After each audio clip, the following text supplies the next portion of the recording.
میں ایک بہترین بات آپ کو بتاؤں، حضرت شبلی رحمۃ اللہ تعالیٰ علیہ ایک مجذوب بزرگ رہے ہیں۔ ان کے متعلق بڑی عجیب و غریب بات ملتی ہے کہ زندگی بھر اپنے آپ کو قید میں رکھے ایک جھوپڑی میں، نہ لوگوں سے ملاقات کرتے، نہ زیادہ اپنی، ہاں ایک بات یہ بھی یاد رکھیں کہ زیادہ تعریف اپنی آپ کی پسند کرنا یہ بھی نفس کی خواہشات میں سے، نفس موٹا ہو جاتا ہے لوگ جب زیادہ تعریف کرنے لگ جاتے ہیں، آدمی کے اندر غرور اور تکبر بھی آتا ہے۔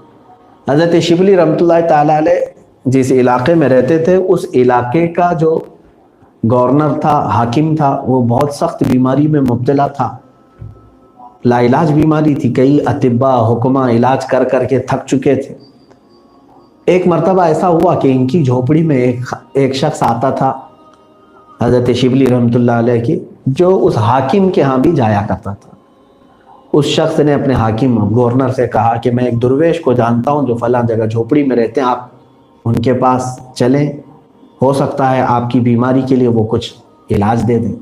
حاکم نے کہا بڑے بڑے حکیم اور طبیب عاجز آ گئے ہیں، اب کسی فقیر درویش کی کیا بات۔ بہرحال ڈوبتے کو تنکے کا سہارا گیا۔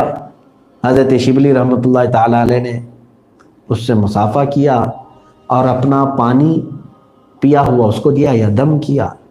وہ واپس اپنے مقام تک آنے سے پہلے اپنی لا علاج بیماری سے شفا یاب ہو چکا تھا۔ الحمدللہ۔ ہاں، شفا دینے والا اللہ ہی ہے، مگر ذریعہ کسی کو بھی بناتا ہے۔ اس حاکم کے دل میں ان کی بڑی عزت ہو گئی حضرت شبلی رحمۃ اللہ علیہ۔ اس نے کہا اتنے زمانے سے ہمارے علاقے میں ایک ایسے مستجاب الدعوات بزرگ موجود ہیں اور ایسے پہنچے ہوئے سالک موجود ہیں جن سے ہم ہی واقف نہیں تھے، جن کی دعاؤں کی تاثیر یہ ہے کہ لا علاج مرض میرا صحیح ہو چکا ہے۔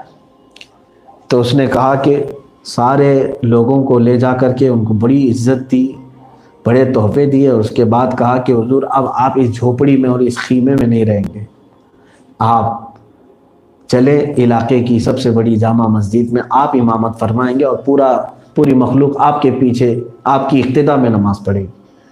آپ نے بہت منع کیا کہ مجھے رہنے دو میرے حال پر، وہ نہ مانے، اصرار کیے، سبوں نے جب اصرار کیا تو آپ نے قبول کر لیا۔ بات مشہور ہو گئی کہ اس علاقے میں ایک بہت بڑے ولی رہتے ہیں، کامل بزرگ ہیں، جن کی دعاؤں سے، جن کے دم سے حاکم وقت کو صحت یابی ہو گئی، سب جگہ بات پھیل گئی، افواہ ہو گئی۔ دوسرے دن جمعہ کے دن بھیڑ اتنی کثرت سے تھی کہ لوگ سڑکوں پر بھرے ہوئے تھے کہ اس بزرگ کو دیکھنے کے لیے کہ کون ہے یہ اللہ والے جن کی کرامتوں کا شہرہ ہو چکا تھا۔ حضرت شبلی رحمۃ اللہ تعالیٰ علیہ جو زندگی بھر اپنے نفس سے مقابلہ کرتے رہے، کبھی شہرت کو پسند نہیں کیا، کبھی اپنی تعریفوں کو نہیں پسند کیا، تو آج آپ کو ایسا لگنے لگا کہ لوگ آج مجھے ہاتھوں پہ اٹھا لیں گے، سروں پہ بٹھا لیں گے، پلکیں بچھا دیں گے۔ یہ سب ہوتا ہی ہے دنیا کے ساتھ۔ حضرت شبلی رحمۃ اللہ تعالیٰ علیہ نے ایک ایسا کام کیا جو بظاہر ہمیں دیکھنے میں بہت برا لگتا ہے، بہت برا لگتا ہے۔ میں یہ نہیں کہوں گا کہ شرعی اعتبار سے یہ کام کیسے ہیں، کیا ہے، اس پر کچھ لوگ بات کریں تو ان کی مرضی، لیکن اولیاء وقت ظاہر سی بات ہے وہ اس جہاد میں مصروف ہیں نفس کے۔ شہر کی ایک طوائف تھی، بدنام زمانہ عورت، اس کو آپ نے کچھ پیسے دیے اور ایک لکڑی دی، کہا کہ کل جب میں جمعہ میں جا رہا ہوں تو آ کر کے تم مجھے لکڑی دے دینا، اور یہ کہنا کل رات تم میرے گھر یہ بھول آئے تھے یا یہ مجھے دے چکے تھے، واپس لیں۔ اس خاتون نے کہا ٹھیک ہے۔ حضرت شبلی رحمۃ اللہ علیہ جامع مسجد تک پہنچ رہے تھے، بھیڑ اتنی تھی کہ لوگ جوق در جوق آپ سے مصافحے کے لیے ٹوٹ رہے تھے۔ وہ عورت تیز آواز سے پکارتی ہے، کہا کہ فلاں سنو، کل رات تم یہ لکڑی میرے ہاں چھوڑ آئے تھے، یہ لے لو، واپس تمہاری ہے۔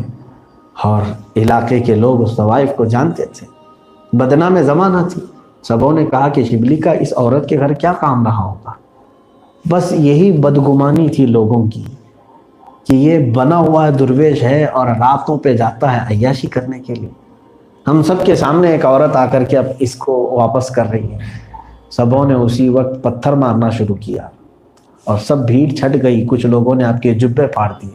کپڑے پھاڑے، مسجد تک جانے نہیں دیا گیا آپ کو، اور آپ واپس آ گئے اور اپنے خیمے میں آ کر کے خوب ہنسنے لگے اور کہا اے نفس آج میں نے تجھے زیر کر دیا، تو تعریفوں کے بہت اعلیٰ سطح پر پہنچ چکا تھا، لوگ تجھے بہت چاہ رہے تھے اور تو خوش ہو رہا تھا، لیکن آج ایسی نوبت آ گئی کہ لوگوں نے تیرے کپڑے پھاڑ دیے، تجھے بے عزت کر دیا۔